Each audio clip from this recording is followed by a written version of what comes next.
మన గార్డెన్‌లో నాటు గులాబీ పెద్ద మొక్క అయిందండి. వాటి స్టెమ్స్ కొన్ని కట్ చేసినప్పుడు అవి వేస్ట్ చేయడం ఎందుకని ఒక బాటిల్‌లో స్టెమ్స్ అన్నీ గుచ్చాను. ఇది ఎక్స్ట్రాగా ఉండిపోయిన తర్వాత పక్కనున్న బ్యాగ్‌లో జస్ట్ అట్లా గుచ్చేస్తే చిన్ని వేరొచ్చిందండి దానికి. ఏమైందా అని చూద్దామని తీస్తే చిన్ని వేరుంది. క్లియర్‌గా కనిపించలేదనుకుంటా. మళ్ళీ చూపిస్తాను చూడండి రొటేట్ చేసి. చూడండి చిన్ని వేరు చాలా డెలికేట్‌గా ఉందది. జాగ్రత్తగా నాటుకోవాలి మనం దాన్నిప్పుడు. డిస్పోజబుల్ గ్లాస్ తీసుకొని సాయిల్ ఏసుకొని వెట్ చేసుకున్నా ముందే నేను.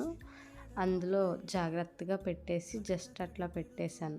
మళ్ళీ దానిపైన కొంచెం సాయిల్ ఏసాను గ్రిప్ కోసం. ఇది ఈజీగా వాటర్ డ్రైన్ కూడా అవుతది.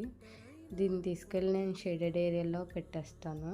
ఎందుకంటే డైరెక్ట్ షేడ్‌లో పెడితే చచ్చిపోయే అవకాశం ఉంటది.